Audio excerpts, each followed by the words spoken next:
You guys ready to go? Ready. Hey, real quick, if you drink that water, just it picks up on the mic, so make sure you don't drink it too loud. Okay, no problem.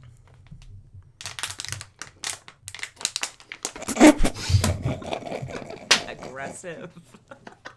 What's up, everybody? Thanks for tuning into this week's episode of Testimony on the Genoa Students Podcast. My name is Matt Clark, and I want to thank you for tuning in because every week I do try to get really good guests to be here, and I'm really excited about who we have today.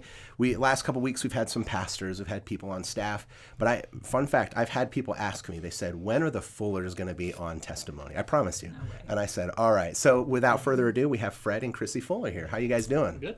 Awesome. Yeah, I'm doing really well. I'm not kidding. I've had people. They're just like, "Hey, when are we going to get the Fullers? I want to hear Chrissy." Names. Okay. Well, I'm not gonna on this public forum. Yes, Well, that's I won't nice. out It's them. nice to have people who love you. Yeah, it's cool. So what we're gonna do is, the whole point of this podcast is we allow you guys to share your journey on how you came to know Christ as your Lord and Savior.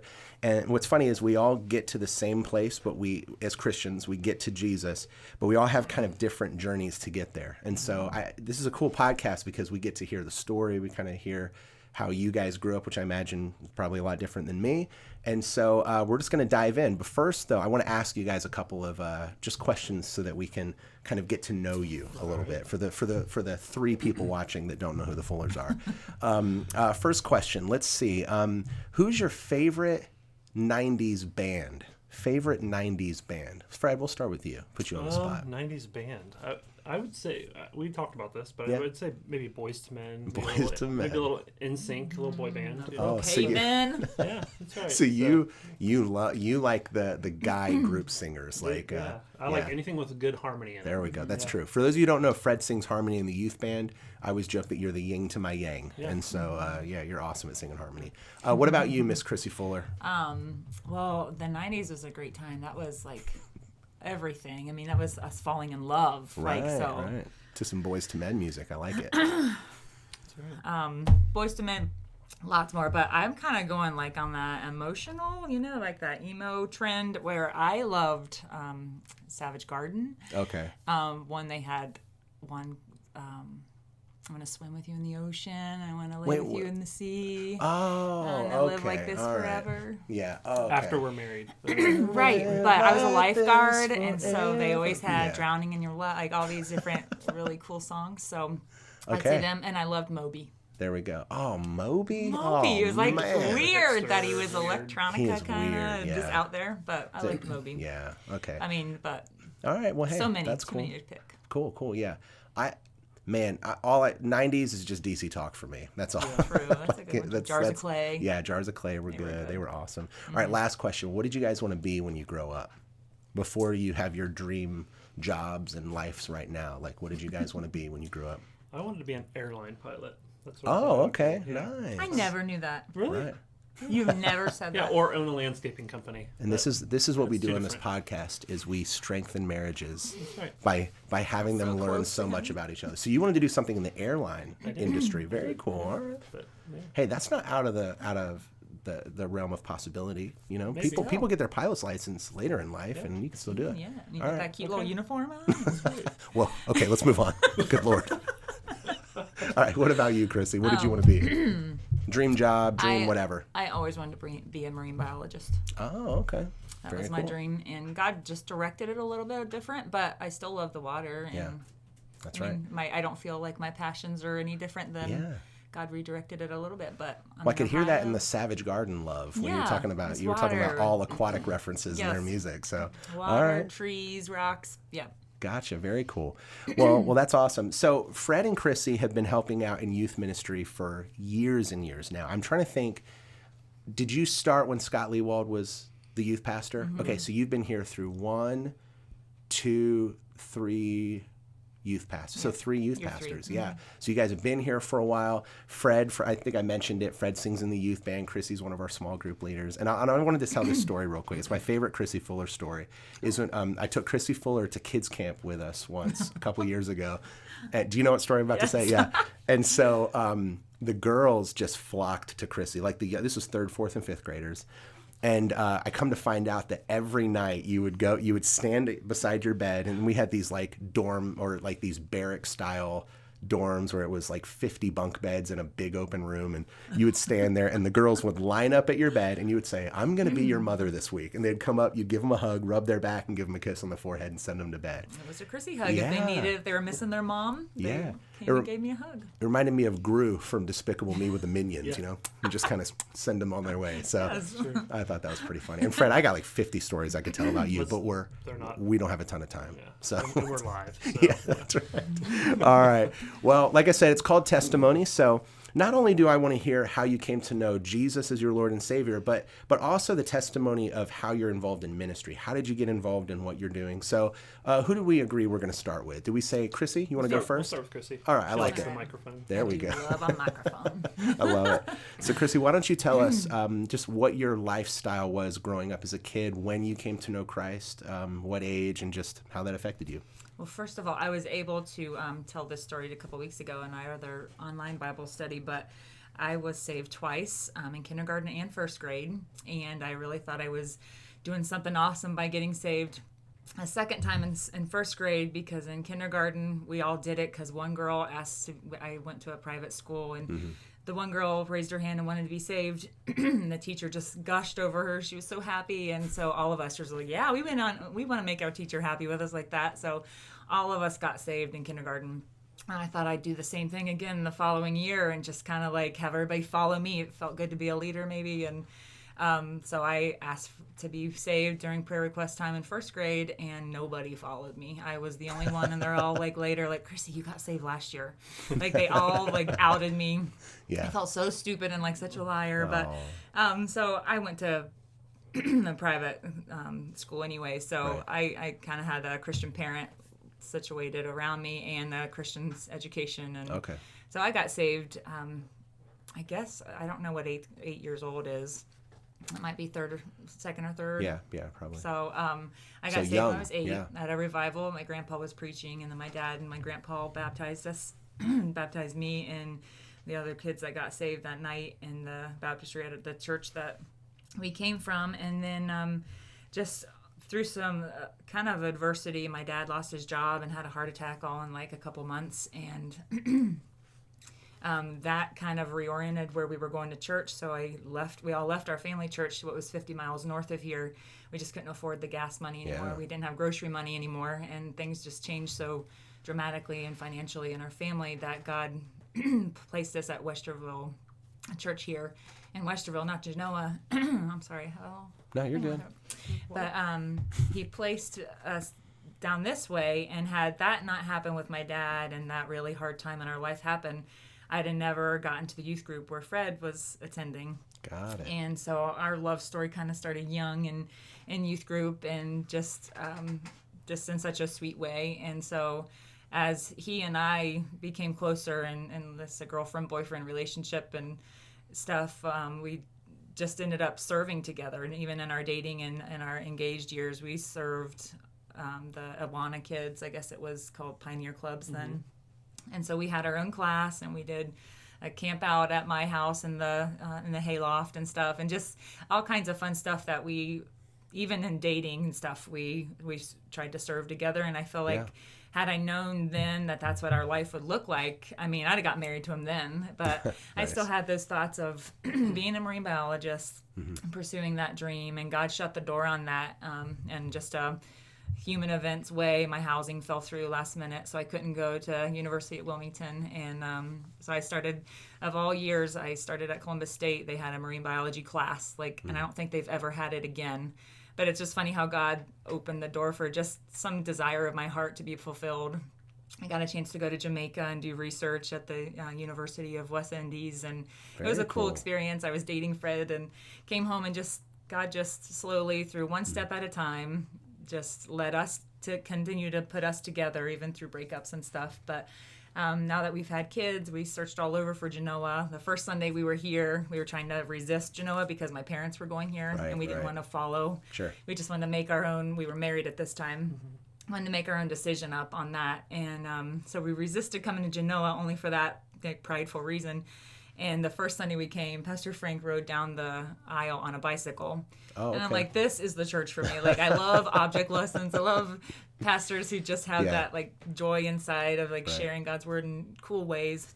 Right. So slowly but surely, we just invested ourselves here, and our kids have all four raised up in the youth group, Yeah. into the kids ministry and nurseries and stuff. So it's just been awesome to see how God just placed that heart to be in this place and be Yeah. in a place where people are serving Him together. So my story doesn't have a huge valley or trial that I had to go through. I didn't have to be to the end of myself and in like some drunken state. None of that had to happen. I'm thankful that, I had those same choices in my face to make. Yeah. And I'm just thankful that I had my family as my root system and support. And even if there's not a family member, there's somebody. And Fred will tell you, there's an aunt, there's an uncle, there's somebody who can be your Christian hotspot. Right. Right. That you don't have to have a family like mine where it's like, yes, you're, so easy to be a Christian. Yeah. But there's always going to be that one person that God will provide you with that way out. And so I'm thankful for that. And I'm just thankful to be, serving in this awesome church. We have online Bible studies now, and they're working out awesome. God's moving so much through those. And the youth group has been such a huge piece of our ministry. And we do have a heart. I said, until I don't want to go there because I don't like the atmosphere. There's sometimes I'm tired and I don't want to come, but that's very few and far between. And the nights I feel that way are the nights that God does something big in one of the youth kids' life. Right. And I needed to be there. Yes. And so it's really important to me that until I feel like there's another place for me, I'm going to ride this wave. I'm going to stay in youth group. And you guys aren't going there's no anywhere. reason to leave. I just have a heart for these kids, and I do love them. And I see what they're struggling with, and my own kids are going to follow right in their footsteps. So it's exciting to know what's coming. That's awesome. Yeah, we joke in staff meetings whenever we do a service week where we say, all right, guys, we need you to sign up. Like when Pastor Frank, when Pastor Frank says, hey, we need you to sign up to serve.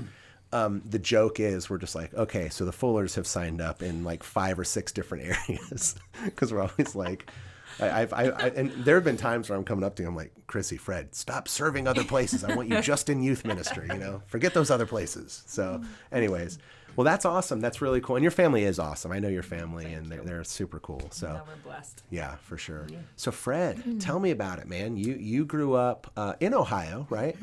Yeah. Mm-hmm. Okay. Both you guys were born and raised in Ohio? Mm-hmm. Nice. Born in Germany, raised in Ohio. Oh, that's right. Yeah, so See, that's what we have in common. we do. Nope, that's not. I was born in the States. I forgot. But I grew up in Where England. was I born? When I was 3, I moved to England. So we were next door I neighbors. know. Yeah. Yeah. Yeah, there we go. Yeah. There we go. You're So older though, right? I no, am just by a older. couple of years. Yeah. What are you, like 40? 41. 41. 41, Okay. just turned 41. Nice. See, I'm only 36. Yeah. We're Close. Yeah. 5 years. That's right. Yeah. So tell me about how you came to know Christ. So my story is a lot different than Chrissy's. I grew up in a pretty dysfunctional family. Neither one of my parents were in church. My dad was in the service, and that's how I met my mom. And my mom was German, and so we moved here when I was about 2 or 3 years old, and we didn't have money. We were usually, the broke ones of the family, it seemed. And, but I just had some really awesome aunts and uncles in my life that saw a need. I was an only child. And, my childhood, a lot of times were involved, my dad drinking in and out of jail, my mom trying to find him, and, late night parties on the weekends and stuff, and I just would observe all that. And I always had it in me to feel like I just wanted my life to be different. Mm-hmm. And I didn't know what that looked like. And, I certainly as a teenager, got involved in things I shouldn't have gotten involved in. Mm-hmm. But I really feel like it's the family that God put in my life. And so I got to go to a church camp when I was 14. And it was coincidental. Well, it was a God thing for sure. That my aunt and uncle started going to this church in Westerville, that happened to have several people that worked with my dad, and where he worked at the time at the Historical Society in Columbus. And one of the ladies was on my dad. She knew about me, and she's like, "You should send your kid to church camp." And so, to me, I felt like it was like my dad was like, "I can get a week, a vacation from my son." Yeah. So, but little did he know that God would get a hold of my heart there. And so I remember it was just one of our evening services, and I just felt like God calling me and saying there's something better, and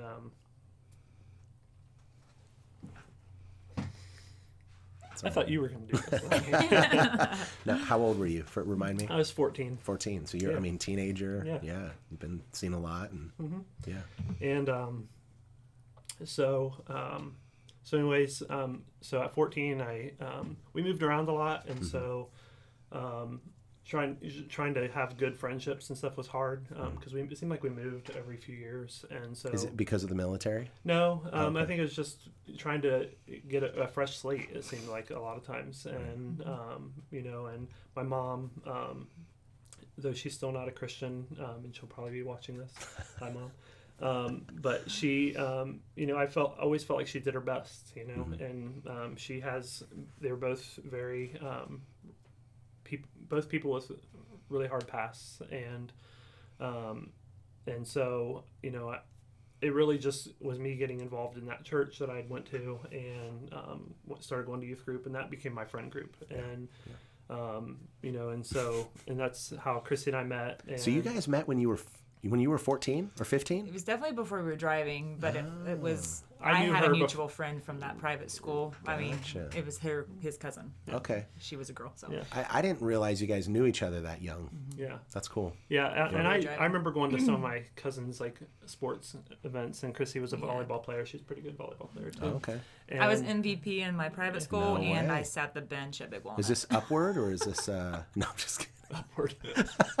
I'm just kidding. Like I'm Genoa just kidding. League, isn't it? No, this was So the I real didn't know you were a volleyball 7-8 player. That's awesome. Okay. Cool. Yeah. There we go. Serve on me like overhand All serve. right. Pride. Oh, I was an 8th Bring it grader back. though. That's right. But anyway, so so we started dating, I think when I was like 16, 17-ish. Right. And really, I mean, we just, like she said, started getting involved in ministry together. And that was just something that I really just felt like God was calling in my life. I didn't know what it looked like. I didn't know what it was. I just knew I needed to be available. And so... And you were always a singer. Your family was very Yes. musical. Your Yeah. uncle played the guitar. You sang around the campfire. Like, they were a sweet family there. It was, and our church was smaller, so I think it was maybe under 100 people, and so it was easier to get opportunity to sing in front of the church and stuff. And I remember, I mean, it was probably in my later teenage years that I actually started singing in front of people, and and like this sort of thing like freaks me out. Yeah. I don't like it. Oh yeah. Well, when you got Remember- cameras pointing at you That's and right. people Yeah, looking, that's right. and, yeah. Remember our duet? We We did do a sang duet. together? Yeah, I do remember Was that. it? Oh, please tell me there's video. There's No. probably not video. It was the, I'm sure it must have been Surprise. Carrie sings it. Strange Way to Save the World. Oh, that's I right. was the backup. It was Strange Okay. Way to Christmas Save the time. World. Yeah, All right. I remember that. And I was really nervous, and I'm not a singer, but Fred Well, really encouraged comment me. below if you want them to redo that duet, and Oh. we'll record it and put it up. I'm all for it. Yeah, Trying to you're get good her to to go, do it, Chrissy. yeah. Come on. Yeah. Come on. We've We'll talk. worked on a couple on the Shmuel app. Yeah, I am not a singer. Nice. but, Well, but so you've been singing for a little while for then. a while. Yeah, that's cool. And I sang with my cousin and Yeah. a friend for a while. And, Awakening. and tried. Was Yeah, that- I was gonna say you were in a was band that there one? for a while. Awakened. Yeah. that was our Awakened. group, It's been too long. Nice.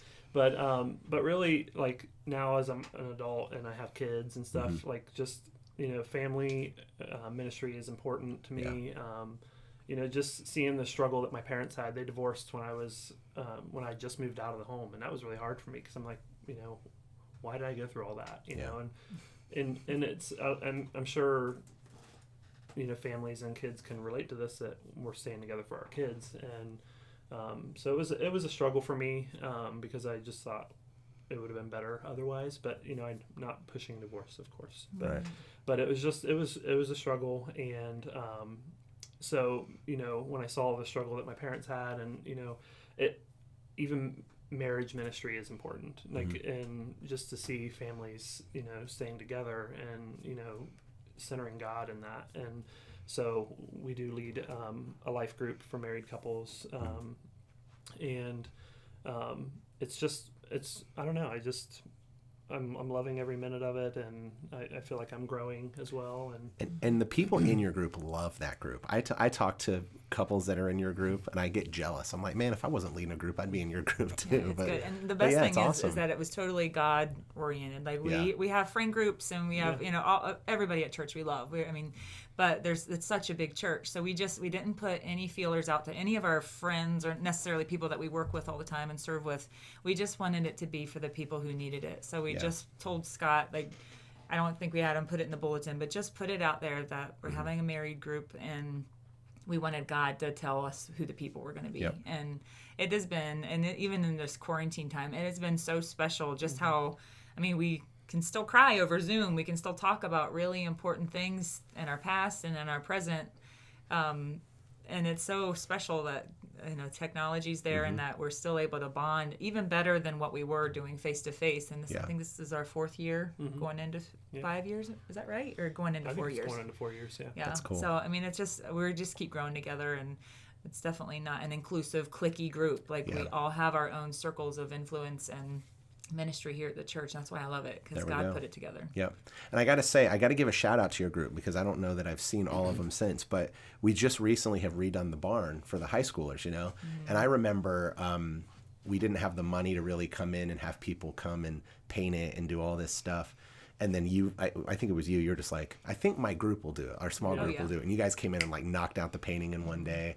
Harlan, who's in your group, you guys came in and did the concrete countertop for the coffee bar, and so it's been awesome. Your guys' group. You can pay Baptist with pizza. That's right. It does not matter. Just bring on the food. We're having fun together and feed us pizza. Go. I love that you were just like, we're just going to do life group this night, and then grab a brush. We'll talk as we paint. Right. So that's awesome.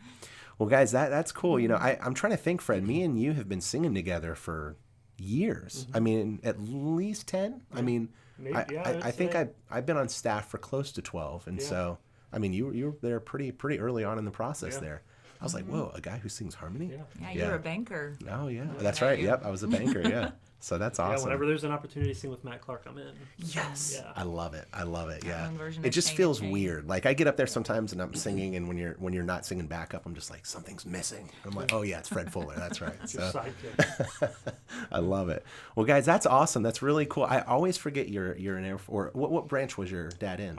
Army. Okay, cool. So my dad met my mom in England. She was British, so it's a similar story. Yeah, it's pretty cool. Yeah. So awesome. We'll tell you what, we'll finish this up by, I want to give you guys one more opportunity, and you guys have hit some really cool points, like the stuff that you said that was really important.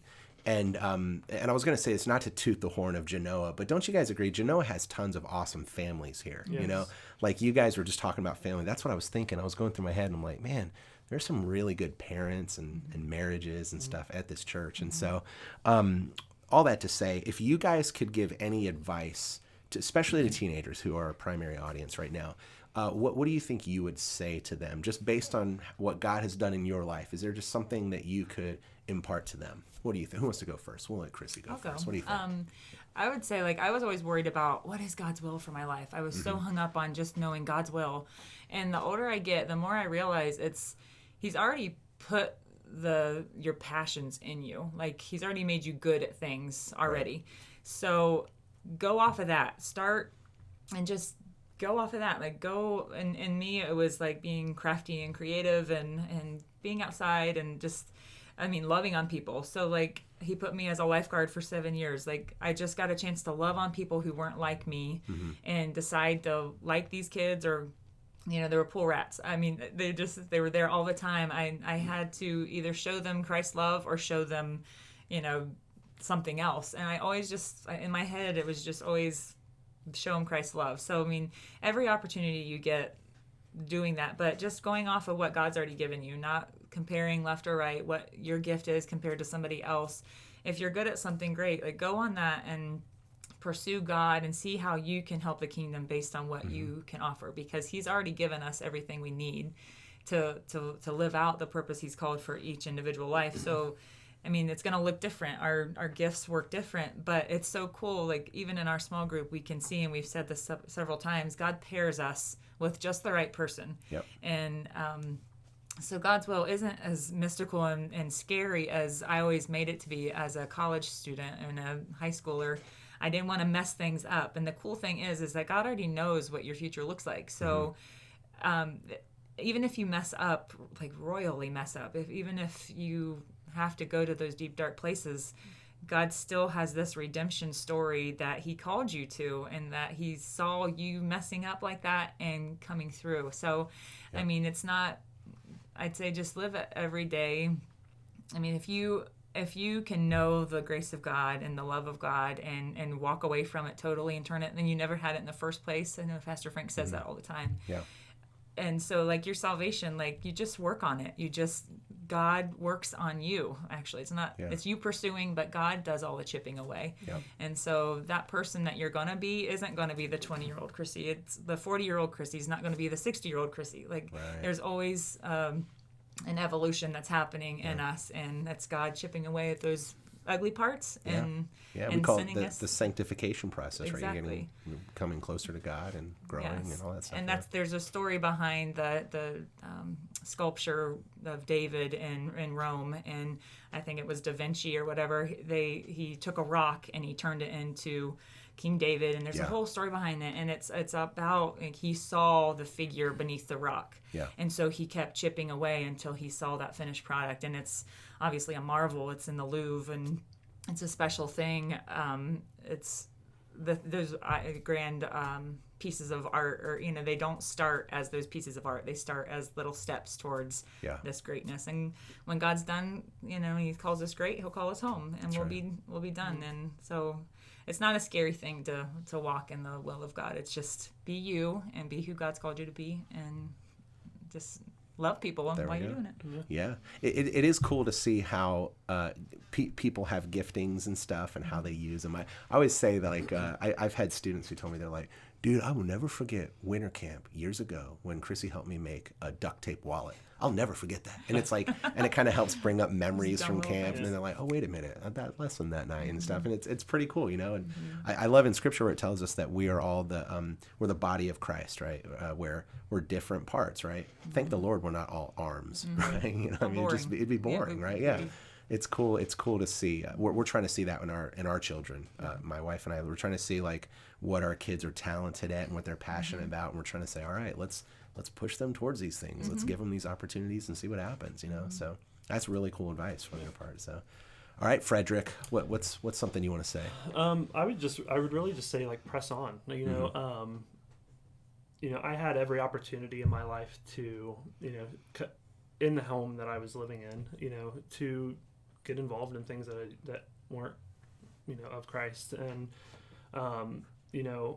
there's that song that I think Zach Williams sings at Chain Breaker, and I see myself as a chain breaker, and it's not to give myself glory, but to give God the glory for that, because, he delivered me from that lifestyle. And, I mean, I remember just being young, struggling with, depression and just not feeling worthy and being bullied. And, I was a minority at the schools I went to, and just all of that. And then, being an only child and just feeling very isolated to myself. And thank God, I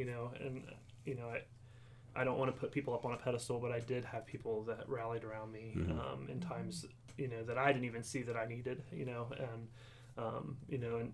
so I really just say press on and just press into God and lean in and listen. And, you don't have to live the life that's, exampled in front of you if it's not a good thing. And so just, you can be different. You can make a change. And so many kids I see, even kids I went to school with, I see them now on Facebook and such, and it's like, man, they really turned out to be a wreck. And, so many people say you are what you eat, or, how you're brought up. And, I don't believe in that. I believe that, God has purpose for our lives, and you got to want it. And I struggle every day to make good choices and, make sure my eyes aren't wandering where they shouldn't. And, make sure what comes off my tongue is, of God.